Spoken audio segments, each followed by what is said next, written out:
if you think that being on stage, speaking on panel discussions, on podcasts is the route to your success because it gets you in front of people, it raises your profile, it gets you known, I challenge that.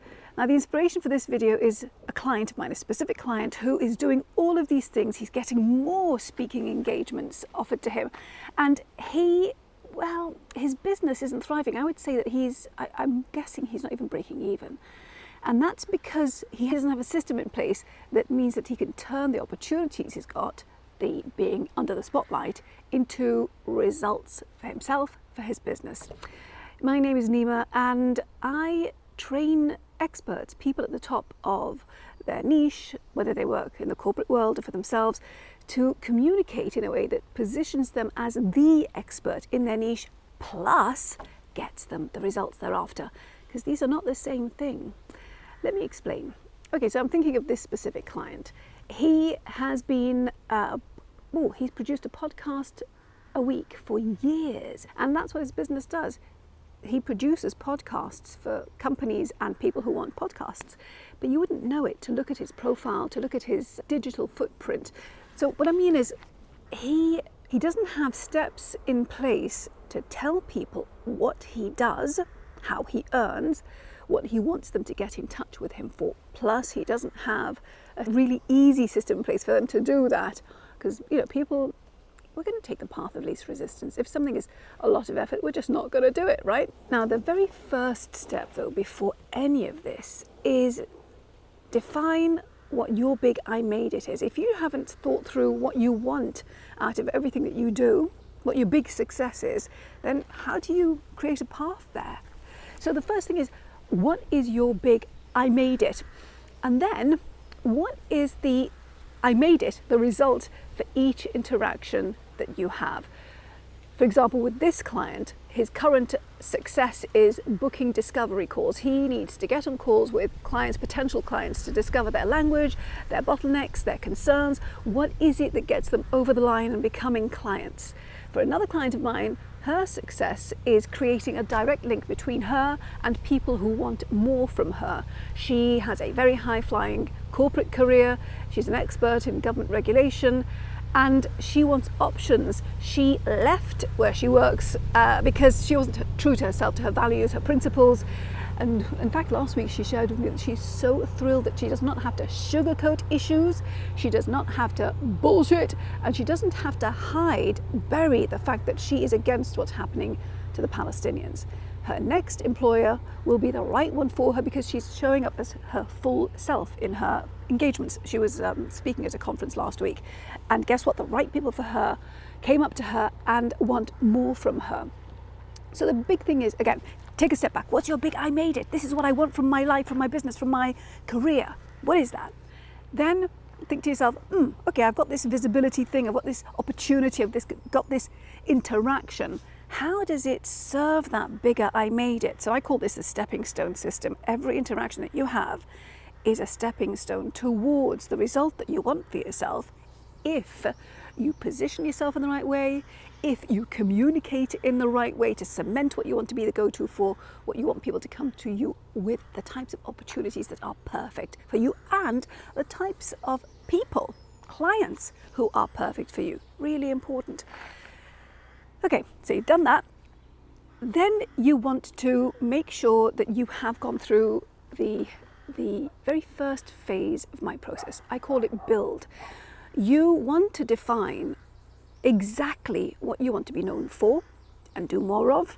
They're not always the same thing. Sometimes you end up doing things and you're being known for things that you don't want to be doing anymore. So define what you want to be known for and doing more of.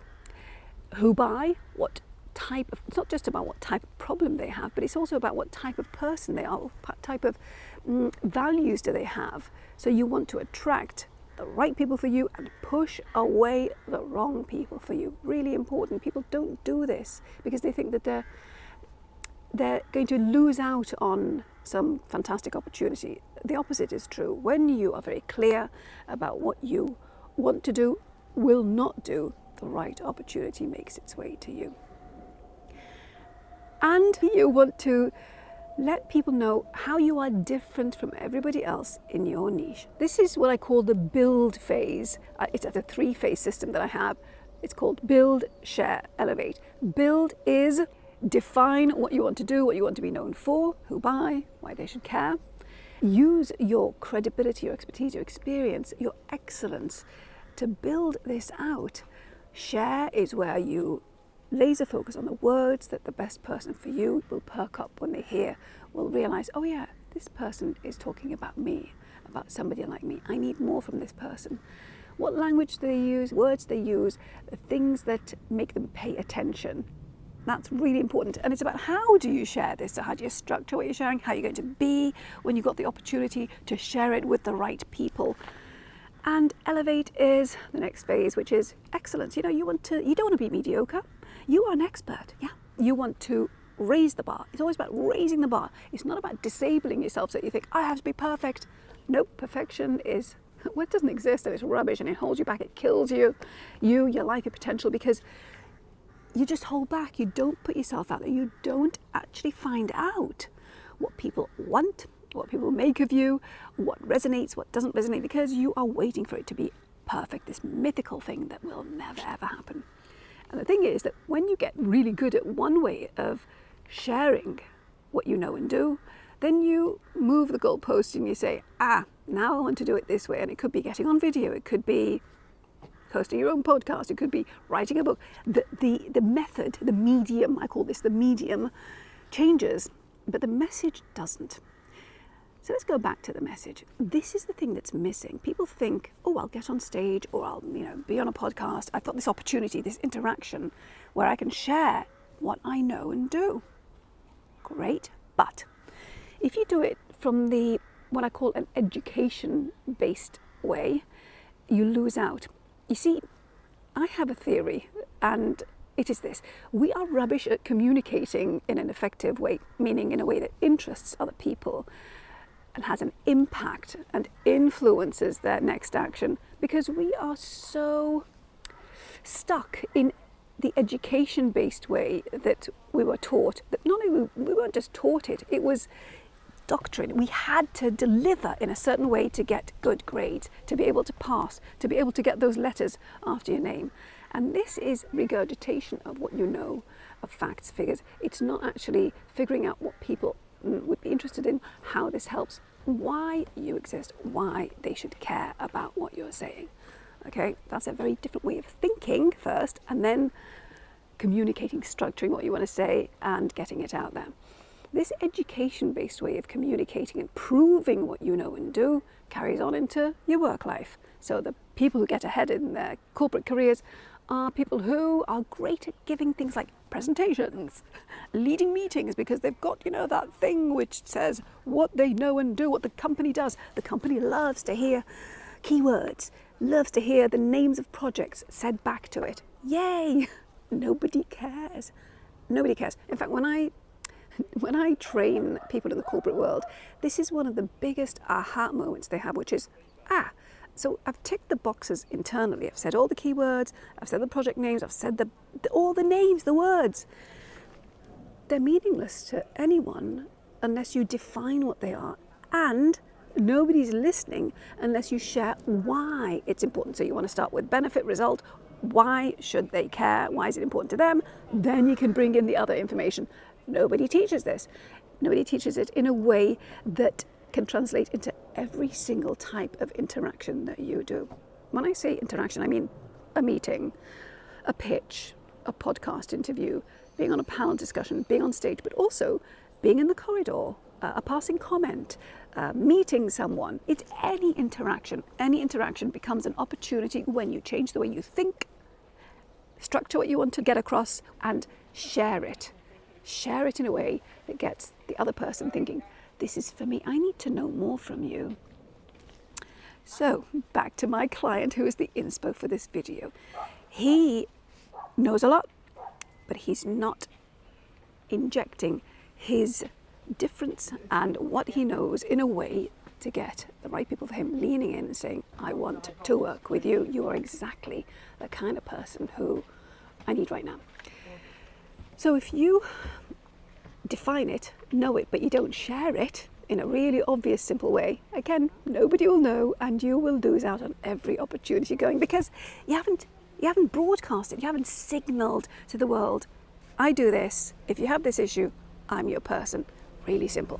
And then the next layer is, okay, how do they get in touch? How do they connect directly with you?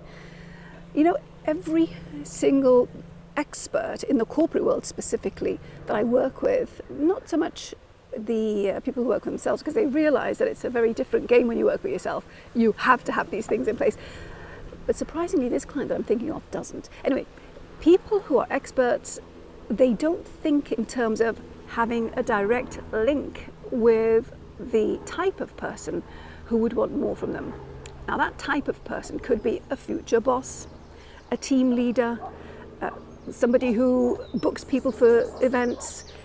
It could be a potential client if you pivot or decide to leave and work for yourself. So the point is creating direct connection with people who are the right fit for you. This is a deliberate thing that you have to do. It was one of my biggest mistakes when I was being beamed out for years. My last TV program got in front of 200 million people, and I didn't do this. I was so busy reacting to requests flying all over the place. You know, it looked great on the outside, but in fact, that life wasn't true to me. My values, the people I was interacting with, were not true to me and my values. And so when I pivoted to helping people who want more, experts, want to be known for expertise, want to have options in life, want to have dignity, choice and freedom, the freedom to say no to a situation that isn't for them, that doesn't align with what they want. It could be a phase of life, it could be values. Yeah, they had to start from scratch. I had to start from scratch. I don't want that for you. It is a waste of life, really. So you've got your big I made it, you've got your result that you're after from the interaction that you're doing. This is if it's a planned interaction, or when I say planned, I mean it could be like an instant plan. Oh, there's my potential client that I would love to have on board. What result do you want from them? You communicate in a way that gets that person interested in what you do. And you do that by starting with what's relevant to them first, make it about them, what's in it for them. Then you transition into how you help what you do. But if you don't have that mechanism for them to connect and take the next step straight away, with one click, easy peasy, again, you've lost them forever. Forever is a long time, so maybe you've lost them for months, years. The point is, you've lost that opportunity. My client who has the podcast, when he's on stage, speaking, emceeing, when he is on his podcast, if he doesn't make it very clear what he does, how he helps and who he helps, then every single interaction is a lost opportunity, because he doesn't know who could have come up to him and said, I need you. Plus, he confuses people, because the people he's interacting with, who were in the audience, for example, they have a certain perception of him that does not evolve around what he actually does. So they don't know what they're doing. Good grief. It's coming up. Hello. They lose the opportunity because, well, he loses the opportunity because people don't come up to him when he steps off stage. And who knows what people would have done, you know, oh, I need to be able to do this. Yes, please come and have a look at my podcast. And the third opportunity that he loses is that they won't tell anybody about him. So they won't become his megaphones, his advocates, his broadcasters. You see, when you do this well, people that you interact with, they share you. They say to other people who are the right people for you, they say, oh yeah, you know, I heard this person, or yeah, you should get in touch with you, because they know exactly what you do, who for, and why you are different to everybody else in your space. I hope this helps. I like this being outside doing videos, so I'm going to do more of this. Let me know what you think. And I hope you don't mind the distractions and the people. People is life, it's great. That's what I think anyway. Okay, if you do all of this, by the way, and you are not a great speaker, so you don't speak like a pro, then you lose out because nobody's listening. So watch this video next. Maybe I'll put it here. Watch this video next to find out how to speak like a pro, so that you end up being remembered, quoted, and chosen. Oh, and if you want my help with this, click on the link below. Bye for now.